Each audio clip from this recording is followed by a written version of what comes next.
സുപ്രധാന സർക്കുലർ പുറപ്പെടുവിച്ച് താമരശ്ശേരി രൂപതാധ്യക്ഷൻ മാർ റെമീജിയൂസ് ഇഞ്ചനാനിയൽ. സർക്കുലറിന്റെ പ്രസക്ത ഭാഗങ്ങളിലേക്ക്. ക്രൈസ്തവ സമുദായത്തിന്റെ സേവനങ്ങൾ ക്രൈസ്തവർക്ക് വേണ്ടി മാത്രമായിരുന്നില്ല, മാനവരാശിയുടെ നന്മയെ മുഴുവൻ കണ്ടുകൊണ്ടുള്ളതായിരുന്നു. പ്രത്യേകിച്ച് അടിച്ചമർത്തപ്പെട്ടവരുടെ അവകാശങ്ങൾ സംരക്ഷിക്കപ്പെടുന്നതിനു വേണ്ടിയുള്ളതായിരുന്നു. പൊതുനന്മയെ ലക്ഷ്യം വെച്ച് എന്നും പ്രവർത്തിച്ചിട്ടുള്ള ഈ സമുദായം രാജ്യത്തും ഈ സംസ്ഥാനത്തും ഇന്ന് വ്യത്യസ്തവും ഗൗരവപ്പെട്ടതുമായ പ്രതിസന്ധികൾ നേരിട്ടുകൊണ്ടിരിക്കുകയാണ്.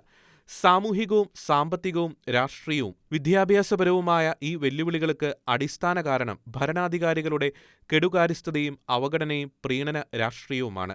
ഈ മേഖലകളിലെ പ്രതിസന്ധികൾ ഒരു സമുദായം എന്ന നിലയിൽ നമ്മുടെ നിലനിൽപ്പിനെയും സ്വത്വബോധത്തെയും നശിപ്പിക്കുന്നുണ്ട്. അതിനാൽ ചരിത്രത്തിൽ നമ്മുടെ പൂർവികർ സംഘടിച്ചതുപോലെ ഒരു സമുദായം എന്ന നിലയിൽ സംഘടിക്കേണ്ടത് ഈ കാലഘട്ടത്തിന്റെ ആവശ്യമായിരുന്നു.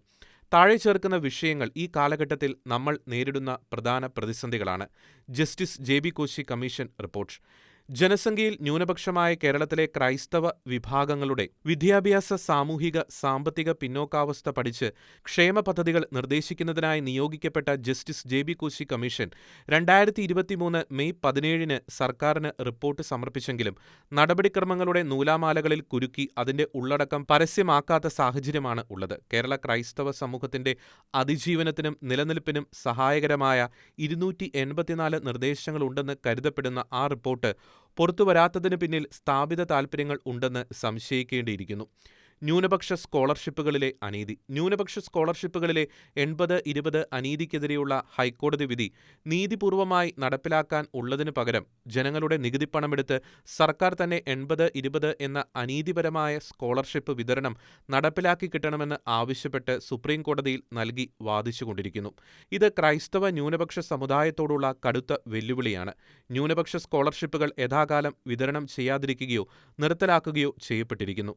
സംവരണത്തിലെ അനീതി. സാമ്പത്തിക സംവരണമായ EWS സംവരണത്തിന്റെ മാനദണ്ഡങ്ങളെ തെറ്റായി വ്യാഖ്യാനിച്ച് കഴിഞ്ഞ 3 വർഷമായി സംവരണത്തിന് അർഹരായ അനേകം അപേക്ഷകർക്ക് നീതി നിഷേധിക്കുന്നു. ഭരണഘടനാ തത്വങ്ങളെ ലംഘിക്കുന്ന ഒരു മതസംവരണം നടപ്പിലാക്കുന്നത് ഭരണഘടനാ മൂല്യങ്ങളെ തന്നെ നോക്കുകുത്തിയാക്കുന്നതിന് തുല്യമാണ്. ഇതിലൂടെ യഥാർത്ഥത്തിൽ സംവരണം ലഭിക്കേണ്ട വിഭാഗങ്ങളുടെ ന്യായമായ ആനുകൂല്യങ്ങൾ ബോധപൂർവം നിഷേധിക്കുന്നു. വനനിയമങ്ങളിലെ കാട്ടുനീതി. 1971 forest vesting and assignment act അമെൻമെന്റ് 2023 പ്രകാരം പട്ടയമടക്കം മതിയായ രേഖകളുള്ള മലയോര കർഷകന്റെ കിടപ്പാടവും കൃഷിഭൂമിയും വനംവകുപ്പിന് പിടിച്ചെടുക്കാമെന്ന നിയമം 2023 ജൂലൈ മാസത്തിൽ പൊതുസമൂഹത്തിന്റെ ശ്രദ്ധ ക്ഷണിക്കാതെ നിയമസഭയിൽ പാസാക്കിയിരിക്കുന്നു.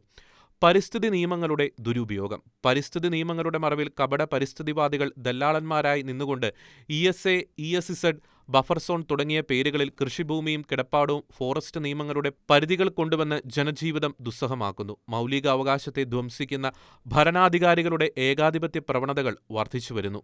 വന്യജീവി ആക്രമണം. മനുഷ്യത്വരഹിതമായ കർശന വനനിയമങ്ങൾ കൊണ്ടുവന്ന് വന്യമൃഗങ്ങളെ ശാസ്ത്രീയമായി നിയന്ത്രിക്കാതെ കാടിന്റെ ഫലഭൂയിഷ്ഠിത നശിപ്പിച്ച് ജനവാസ മേഖലകളിലേക്ക് അവയെ ഇറക്കത്തക്ക രീതിയിൽ വനംവകുപ്പ് പ്രവർത്തിച്ചുകൊണ്ടിരിക്കുന്നു.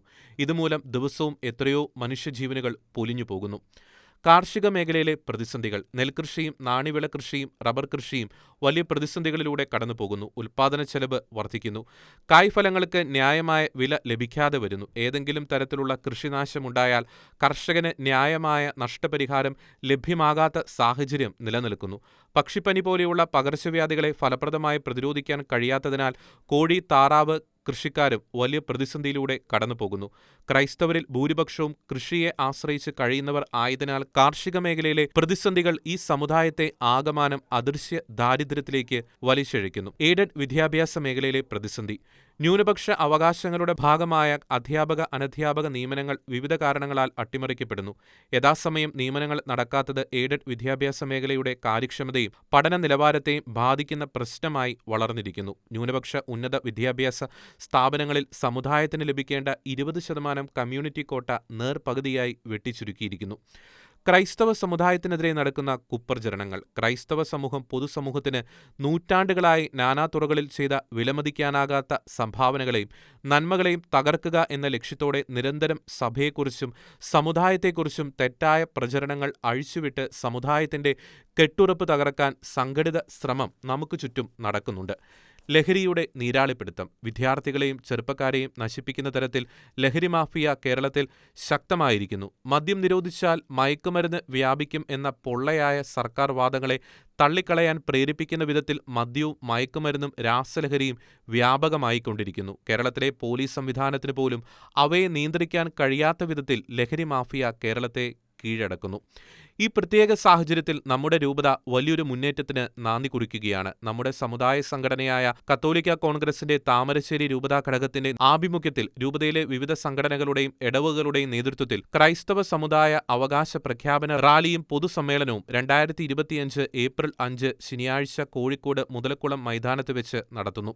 നമ്മുടെ സമുദായത്തെ ബാധിക്കുന്ന വിവിധങ്ങളായ വിഷയങ്ങൾ ശക്തമായി ചർച്ച ചെയ്യപ്പെടുന്ന ഈ പരിപാടിയിൽ അണിചേരുവാൻ ഞാൻ എല്ലാവരോടും അഭ്യർത്ഥിക്കുന്നു. കോഴിക്കോട് മലബാർ ക്രിസ്ത്യൻ കോളേജ് ഗ്രൗണ്ടിൽ നിന്ന് ഉച്ചകഴിഞ്ഞ് 3 മണിക്ക് ആരംഭിക്കുന്ന റാലി മുതലക്കുളം മൈതാനിയിൽ എത്തിച്ചേരുകയും അവിടെ വെച്ച് പൊതുസമ്മേളനം നടത്തുകയും ചെയ്യും. തലശ്ശേരി അതിരൂപതാധ്യക്ഷൻ അഭിവന്യ മാർ ജോസഫ് പാംപ്ലാനി പിതാവ് സമ്മേളനം ഉദ്ഘാടനം ചെയ്യും. എല്ലാ ഇടവകകളിൽ നിന്നും ഈ മഹാസമ്മേളനത്തിലേക്ക് ആളുകളെ എത്തിക്കുന്നതിന് ബഹുമാനപ്പെട്ട വികാരിയച്ചന്മാർ നേതൃത്വം നൽകണം. ഇടവകളിൽ വിവിധ സംഘടനകളുടെ നേതാക്കളെ ഉൾപ്പെടുത്തി പബ്ലിസിറ്റി മൊബിലൈസേഷൻ കമ്മിറ്റികൾ രൂപീകരിക്കണം. പരമാവധി ആളുകളെ റാലിയിൽ പങ്കെടുപ്പിക്കുന്നതിന് ആവശ്യമായ വാഹന സൗകര്യങ്ങൾ ഇടവകയിൽ നിന്ന് പൊതുവായി ക്രമീകരിക്കുന്നതിന് മുൻകൂട്ടി തന്നെ കമ്മിറ്റി അംഗങ്ങളിൽ നിന്ന് ഉത്തരവാദിത്തപ്പെട്ടവരെ തെരഞ്ഞെടുത്ത് ഏൽപ്പിക്കണം.